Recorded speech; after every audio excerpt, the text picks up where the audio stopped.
Bab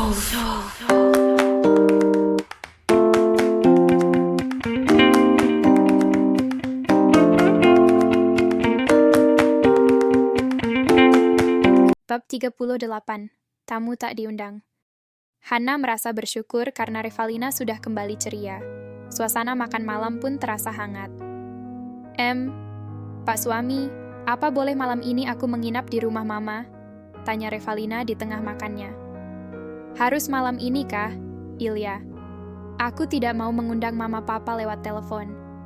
Kalau besok kita ke sana itu terlalu mendadak. Aku mau mama papa meluangkan waktunya esok lusa untuk putraku. Bagaimana? Rafael sejenak terdiam. Oke, baiklah. Kita akan menginap di sana. Ya, aku akan ikut menginap, jawabnya. Apa mama mau ikut? Sambungnya kepada Hana. Hana menggeleng. Lain kali saja. Untuk sekarang kalianlah dulu. Makan malam pun usai. Rafael beserta istri sedang bersiap di kamar. Revalina mengepak keperluan Aldefaro dan Rafael. Tepat pukul 8 malam, mereka meninggalkan kediaman Sie. Jarum jam menunjuk pada angka 9 saat mereka tiba di kediaman Carlos. Rumah mewah nan, megah bak istana sudah siap mereka masuki. Revalina dan Rafael kini berdiri di depan daun pintu. Dalam dekapan Revalina, Aldefaro tertidur. Jari telunjuk Rafael menekan bel. Tidak berselang lama, sang pemilik rumah membukakan pintu. Akhirnya sampai juga. Apa kabar sayang? Sapa Cindy kepada Revalina. Ya, Revalina sudah memberitahu Cindy sebelumnya, jika keluarga kecilnya itu akan menginap. Baik ma, jawab Revalina sambil mencium pipi Cindy. Tak lupa Cindy menyapa menantu kesayangannya juga. Istri dari Carlos itu mempersilakan mereka masuk. Carlos, pria parubaya yang masih tampak gagah dan tampan pun menyambut hangat kedatangan mereka. Kasihan sekali cucu kakek. Lebih baik tidurin dulu sana, titah Carlos. Sekarang sudah malam. Lebih baik kalian juga istirahat. Besok kita habiskan waktu untuk berbincang, saran Cindy. Sebelumnya Rere ada permintaan dulu, kata Revalina. Apa itu? Tanya Carlos. Esok lusa kosongkan jadwal papa sama mama, karena purtaku yang gembul ini berulang tahun. Carlos mengembuskan napas. Untung kamu bilang sekarang. Rencananya, papa akan menerima ajakan papanya Kenzie untuk main golf. Revalina tersenyum. Cindy dan Carlos pergi untuk beristirahat. Begitupun Revalina yang mengajak sang suami ke kamarnya. Tiba di kamar, Revalina merebahkan putranya. Pun dengan Rafael yang berganti pakaian dengan piyama. Sepertinya malam ini tidurku akan nyenyak, ucap Revalina. Rafael mengernyit. Jadi, selama di rumahku tidurmu tidak nyenyak, Revalina terkekeh-kekeh kemudian meraih koper untuk menyimpan pakaian Aldefaro dan Rafael di lemarinya. Rafael menyisir setiap sudut kamar. Mulai walk-in closet, kamar mandi, bahkan terakhir ia masuk ke ruang belajar sang istri. Pak suami, kau di mana? Panggil Revalina setengah berteriak karena sang suami tidak ada di kamar. Aku di sini. Di ruang belajarmu, jawab Rafael. Tangan Rafael meraih sesuatu yang menurutnya membuat suasana hati dan mata menjadi sakit. Revalina menghampiri. Ada yang aneh? Kenapa kau masih menyimpan ini? Tanya Rafael sambil memberikan foto Kenzie. Itu aku lupa membuangnya. Lupa atau memang sengaja? Cibir Rafael. Revalina mengembuskan napas kasar. Begini, ya, Pak suamiku sayang. 1 hari sebelum aku menjanjikan nikah denganmu, aku baru saja menjalin kasih dengan Kak Kenzie. Tentu saja aku print out foto yang ia kirim lewat ponsel, lalu aku simpan di sini. Aku lupa, karena yang aku pikiran setelah itu hanya embul, dan embul. Enggak bohong? Revalina merobek foto Kenzie dan membuangnya. Di sini sudah kau hapus? Lanjut Rafael sambil menunjuk dada Revalina. Astaga Tuan, dari awal juga aku tidak menaruh hati sama Kak Kenzie, hanya sekadar suka saja, dan aku hanya memberi kesempatan saja untuknya. Ish, ungkap Revalina. Cemburu? Bilang bos. Rafael mendengkus. Di mana saja kau menyimpan fotonya? Tunjukkan padaku. Apa di ponselmu ada? Coba aku lihat. Revalina menepuk kening. Tak mau kalah di pojokan, Revalina membahas tentang foto Maria. dan adegan ciuman waktu lalu. Mengungkit hal itu justru membuat Revalina sendiri yang diselimuti rasa amarah dan cemburu kembali. Ia menghentakkan kakinya kemudian pergi meninggalkan Rafael. Ish, salah lagi. Rafael mengembuskan napas kasar. Rafael meninggalkan ruangan. Matanya menangkap jika sang istri sudah berbaring di samping Aldebaran seraya memeluk. Pria itu ikut merebahkan diri. Tangannya melingkar pada pinggang Revalina lalu berkata, "Maaf, bukan maksud aku tidak percaya. Hanya saja aku tidak mau ada laki-laki lain di hatimu. Seperti itukah penilaianmu kepadaku? Kau tidak lihat apa yang aku korbankan untuk bisa dekat dengan Al? Bukan ingin dihargai. Hanya saja, aku rasa sangat keterlaluan jika kau tidak percaya kepadaku." Rafael tidak banyak bicara. Ia hanya terus meminta maaf. Ia terlalu takut dengan ancaman Kenzie tempo lalu. Rasa cinta kepada Revalina melebihi rasa cintanya kepada kedua mantannya dulu. Kenyamanan dan perhatian yang Revalina berikan mampu menumbuhkan cinta di hatinya. "Ya, aku percaya padamu, sayang. Pun sebaliknya, kan?" tanya Rafael. Revalina membalikan badannya. Kini, mereka berhadapan bahkan wanita itu menenggelamkan wajahnya di dada Rafael. "Iya, aku percaya. Maaf, jika rasa cemburuku membuat kau tidak nyaman. Tapi beginilah aku, paket komplit dengan sifat manja." Rafael mengecup pucuk kepala istrinya. "Tak apa, aku suka." Malam kian larut, pasangan suami istri itu memutuskan untuk tidur. Aldebaran si bayi gembul, itu kini tidur dalam dekapan sang mama dan papa. Ya, Revalina dan Rafael berada di samping kanan kirinya. Pagi menjelang. Sudah menjadi kebiasaan wanita muda itu terbangun pukul 4 pagi. Ia bergegas ke dapur setelah memastikan posisi Aldebaran aman. "Pagi, Ma," sapa Revalina kepada Cindy di dapur. Sayang, udah bangun?" "Udah dong. Setiap hari jam segini?" tanya Cindy memastikan. "Iya, Ma. Kan, Rere harus menyiapkan sarapan untuk anak dan suami. Belum lagi menyiapkan yang lainnya." Cindy tersenyum. Ia tidak menyangka jika anak manjanya bisa bangun sepagi itu. Sangat bertolak belakang sewaktu ia belum menikah. Bangun jam 6 saja, itu hasil susah payah Cindy membangunkan. Mama senang dengernya. "Memang harus begitu, sayang. Nikmati saja dan jangan mengeluh. Segala sesuatu yang dikerjakan dengan hati yang tulus akan berbuah kebahagiaan, apapun itu." "Lia, Ma." Rere mengerti. Dan ternyata asyik juga jadi mama muda, hehe. Wanita berbeda generasi itu bersama-sama menyiapkan menu sarapan. Tak lupa, Revalina membuatkan bubur tim untuk Aldebaran. Di sela aktivitas mereka, Cindy tak henti memberikan segala petuah untuk putri semata wayangnya. "Ma, emak." Revalina dan Cindy menoleh ke arah suara. Rupanya Rafael menghampiri sambil menggendong Aldebaran. Cucu nenek bangun?" kata Cindy. Revalina segera mencuci tangannya. "Iya, Ma. El sudah kasih susu tapi tetap saja rewel. Sudah pasti mencari mamanya kalau begini," sahut Rafael. "Wallah, seperti itu. Ya sudah, Re, sana temani tidur lagi saja putramu. Biar ini Mama yang bereskan." Rafael meminta maaf kepada Cindy, karena gara-gara putranya terbangun, Revalina tidak bisa membantu memasak. Tidak usah meminta maaf, Nak. Mama lebih senang kalau Rere mengutamakan putranya. Sana, kamu juga kembali tidur." Rafael tersenyum kemudian berpamitan meninggalkan dapur. Pun dengan Revalina. Pukul 7 pagi semua sudah berkumpul di meja makan. Aneka hidangan sudah tersaji dan mampu menggugah selera hanya dengan melihatnya saja. Ritual sarapan pun mereka nikmati dengan khidmat. Hanya dentingan sendok dan garpu yang beradu dengan piring dan ocehan Aldebaran saja yang memenuhi ruangan. Bayi itu mulai belajar memegang sendok dan memakan makanannya sendiri walaupun berantakan.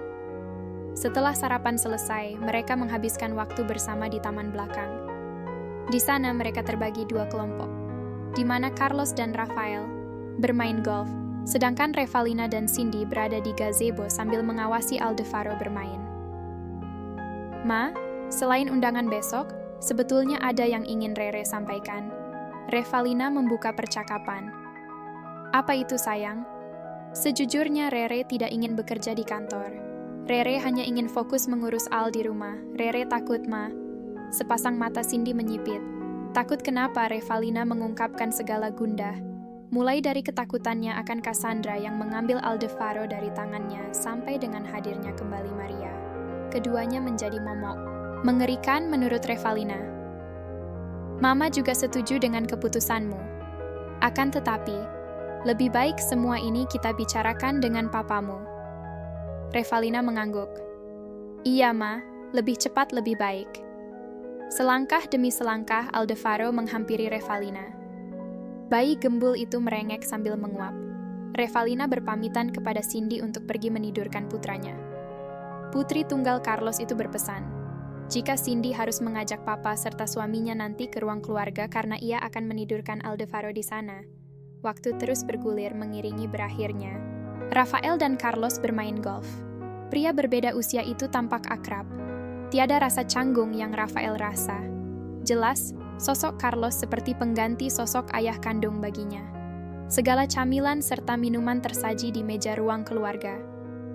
Kedua pasangan senja dan muda itu duduk bersama sambil menikmati hidangan yang disajikan. Revalina menepuk pelantangan Cindy. Ia merasa bingung, bahkan takut untuk berbicara kepada Carlos. Bagaimana tidak? Revalina adalah harapan, satu-satunya penerus perusahaan. "Pa, ada yang mau Rere bicarakan tuh," kata Cindy. "Bicara saja, Nak. Ada apa?" Sedikit terbata, Revalina mengatakan apa yang ia mau. Pun dengan segala alasan, ia jabarkan. Carlos menarik napas dalam dan mengeluarkan perlahan. "Baiklah, untuk saat ini Papa masih bisa memegang kendali perusahaan. Tapi suatu saat nanti, mau tidak mau kamu harus pegang, Nak." "Iya, Pa, Rere mengerti." Rafael ikut angkat bicara. Sejujurnya ia merasa tidak enak hati setelah mendengar alasan dari istrinya mengenai Cassandra dan Maria. Dirinya tidak ingin ada kesalahpahaman antara diri juga mertuanya. Cindy dan Carlos sangat mengerti dengan posisi Rafael. Mereka senang dengan keterbukaan menantunya itu. "Papa percaya sama kamu, Nak. Kalau kamu tidak akan mengkhianati Rere," ucap Carlos. "Bagaimana jika pesta pernikahan kalian kita gelar saja?" sambung Carlos. "Iya, ide bagus itu," timpal Cindy. Revalina dan Rafael saling menatap. Untuk hal itu, kita bicarakan nanti saja, Pa," kata Revalina. "Iya, Pa, jadwal kantor akhir-akhir ini sangat padat," timpal Rafael. "Baiklah, katakan sama Papa kapan kalian siap. Menurut Papa harus segera dilaksanakan agar khalayak ramai tahu jika kalian adalah pasangan suami istri dan tidak ada yang mengganggu hubungan kalian." Rafael mengangguk. "Iya, Pa." Setelah Aldebaran bangun, Revalina dan Rafael memutuskan untuk pulang. Mereka akan mempersiapkan untuk acara besok. Hari yang ditunggu-tunggu akhirnya tiba. Hari di mana Aldebaran menginjak usia 1 tahun. Segala pernak-pernik ulang tahun sudah menghias salah satu ruangan di kediaman Shi. Tamu undangan tentu saja kerabat dekat Hannah, rekan bisnis Rafael dan sahabat Revalina, Cecilia. Pun di sana sudah hadir kedua orang tua Revalina. "Hai sayang, kenalin, aku Cecilia." Kamu gemesin, deh," ucap Cecilia sambil mengusap pipi Aldebaran. Revalina tersenyum melihat tingkah sahabatnya. "Aku jadi mau, Re, punya baby seperti Al," kata Cecilia lagi. "Makanya cepetan nikah," ledek Revalina. "Jodohnya belum ada," kata Cecilia sembari terkekeh-kekeh. Di tengah obrolan mereka, Hannah menghampiri. "Ini yang namanya Cecilia?" "Iya, Tante," sahut Cecilia seraya mengulurkan tangan. "Makasih, ya. Berkat baju yang kamu beri, Revalina menjadi menantu Tante seutuhnya," bisik Hannah. Cecilia tersenyum geli. "Iya, Tante, sama-sama. Saya ikut senang kalau begitu." Hannah memberikan satu kantong berwarna merah yang diikat dengan pita berwarna gold. "Terima ini hadiah dari Tante." "Astaga, Tante, tidak usah repot-repot. Bantuanmu patut Tante apresiasi. Ambillah." Setelah Cecilia menerimanya, Hannah pun bergabung dengan tamu undangan lainnya. Suara derap langkah berhasil mencuri perhatian Revalina juga tamu lainnya. "Hai semua," sapa seorang wanita berbaju seksi. Matanya menyapu sekitar. Ada yang aneh dengan penampilanku? Sambungnya bertanya. Cecilia menepuk pundak Revalina seraya bertanya, siapa dia? Maria, sahut Revalina singkat. Kedatangan Maria membuat banyak tanya dalam benak Revalina. Apakah mungkin sang suami yang mengundangnya? Kehadirannya sungguh merusak suasana hati. Tanpa rasa malu, Maria menyapa Rafael dengan sebutan sayang. Seketika Rafael menatap Revalina. Benar saja, istrinya itu menatap sinis seperti memulai jendrang perang. Tidak berbeda dengan Revalina, Hana, Cindy juga Carlos. Mereka memandang Maria dengan sorot tajam. Benar-benar wanita tidak tahu malu menurut mereka. Revalina menghampiri Rafael. Kau mengundangnya? Tidak, sayang. Benar-benar tamu tak diundang yang tidak tahu malu. Merusak suasana saja, ketus Revalina. Tak hanya kedatangan Maria yang tidak diharapkan, tetapi munculnya seorang pria yang Rafael debatkan semalam. Dia adalah Kenzie. Re, kok kamu nggak bilang? Sih, kalau putramu ulang tahun. Tahu begitu. Aku beli kado spesial untuknya. Tutur Kenzie. Lalu, kau kesini tahu dari siapa? Tanya Revalina. Papa, dong. Beliau tidak bisa hadir, maka dari itu aku yang mewakilkan. Rafael hanya mendelik menyaksikan mereka mengobrol. Di sisi lain, ada Maria yang dengan percaya diri mengambil minuman, serta menghampiri Hana yang sedang duduk bersama Cindy dan Carlos. Halo Mama Mertua, apa kabar? Sapa Maria kepada Hana, kemudian duduk di antara mereka. Cih! Menantuku hanya satu, Revalina, tegas Hana. Aku pikir tidak ada yang mengundangmu, jadi lebih baik kau angkat kaki dari sini, Maria. Maria tersenyum. Aku ini calon menantu yang baik. Sangat tahu kapan anak tirinya berulang tahun. Selain cantik, aku ini model terkenal, wahai mertua. Coba lihat menantumu itu. Masih anak ingusan entah dari keturunan mana.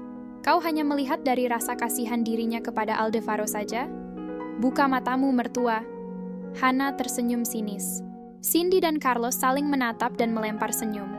Carlos mengembuskan napas kasar lalu berkata, Hai Nona, mau seperti apa kau terkenal, tetapi kalau sikapmu minus, itu tidak ada harganya. Hana dan Cindy tersenyum. Jaga mulutmu, Nona. Kau masih muda. Lebih baik cari laki-laki yang masih sendiri. Timpal Cindy. Maria mendelik. Hei, kalian para orang tua tidak akan mengerti urusan cinta kaula muda. Sahutnya dengan sombong seraya menatap Cindy dan Carlos bergantian. Dia suami Anda, Nyonya? Hati-hati, siapa tahu suamimu itu main wanita di belakangmu, sambungnya mengejek Cindy. Tidak ingin merusak acara putrinya, Carlos dan Cindy menahan diri. Acara pun dimulai. Hana, Carlos dan Cindy lebih memilih menghampiri anak serta cucunya. Meskipun belum mengerti dengan apa yang terjadi, Aldevaro terlihat senang. Senyum dari bibir mungilnya terus ia suguhkan kepada siapa saja yang menyapanya. Nyanyian ulang tahun, potong kue, foto-foto bersama keluarga serta kerabat sudah Aldevaro ikuti tanpa rewel sama sekali. Bayi itu sangat menikmati setiap rangkaian acara. Selamat ulang tahun calon anak mami, kata Maria seraya mencium pipi gembul Aldevaro. Seolah-olah tahu siapa yang mencium, Aldevaro menarik rambut Maria hingga wanita itu meringis. Ah, dasar bayi sialan, bentak Maria seraya menarik tangan Aldevaro secara paksa. Semua orang yang hadir tercengang dengan apa yang dilakukan oleh Maria. Jangan sakiti anakku dan jaga ucapanmu. Kau yang sialan, murka Revalina sambil ikut menjambak rambut Maria. Lepas! Teriak Maria. Revalina pun melepaskan setelah Cindy dan Rafael menengahi mereka. Setelah lepas dari cengkeraman Revalina, Maria merapikan rambutnya. Sekali lagi kau menyakiti anak atau bahkan Hana merasa bersyukur karena Revalina sudah kembali ceria. Suasana makan malam pun terasa hangat. Pak suami, apa boleh malam ini aku menginap di rumah mama? Tanya Revalina di tengah makannya. Harus malam ini kah, Ilya? Aku tidak mau mengundang mama papa lewat telepon. Kalau besok kita ke sana itu terlalu mendadak. Aku mau mama papa meluangkan waktunya esok lusa untuk putraku. Bagaimana? Rafael sejenak terdiam. Oke, baiklah, kita akan... Revalina menghampiri dan menenangkan Hana. Pun ia meminta maaf jika perbuatannya tadi membuat Hana malu, karena memiliki menantu yang kasar. Hana mengatakan jika dirinya tidak malu atas apa yang Revalina lakukan, justru dirinya merasa puas. Rafael angkat suara. Ia meminta maaf kepada semua tamu undangan karena kejadian tadi. Beruntung, semua tamu undangan tidak merasa terganggu sama sekali. Mereka sangat menikmati semua jamuan yang keluarga Shi hidangkan. 2 jam telah berlalu dan acara pun usai. Semua tamu undangan sudah berpamitan pulang, terkecuali Cecilia dan Kenzie. Mereka masih asyik berbincang dengan Revalina sambil mengajak Aldevaro bermain. Senyum dan tawa Revalina berhasil mencuri perhatian Kenzie. Matanya lekat memandang tanpa berkedip. Rafael yang memperhatikan Kenzie dari kejauhan, kini menghampiri. Come! Rafael berhasil mengagetkan Kenzie. Rafael duduk di samping Revalina. Kau tidak lelah, sayang? Tanyanya yang kemudian mencium pipi Revalina, tetapi matanya mendelik ke arah Kenzie. Kenzie mendengkus. Lain halnya dengan Cecilia, ia tersenyum dan merasa iri dengan perlakuan yang dosen itu beri untuk sahabatnya. Sweet sekali Pak dosen, tuturnya sambil memegang pipinya sendiri. Mendapat perlakuan seperti itu tentu saja membuat Revalina malu karena di hadapan orang lain. Namun, Revalina mengerti kenapa Rafael seperti itu. Semua pasti karena Kenzie. Enggak, kok, sayang, jawab Revalina sambil mengusap pipi kiri suaminya. Ceka, aku pamit pulang, ya Re, kata Kenzie seraya beranjak. Tunggu, aku ikut Ken, teriak Cecilia. Re, aku pamit ya. Tolong sampein sama Tante Hana, ucapnya tergesa. Permisi Pak dosen, sambungnya membungkuk kemudian mengejar Kenzie.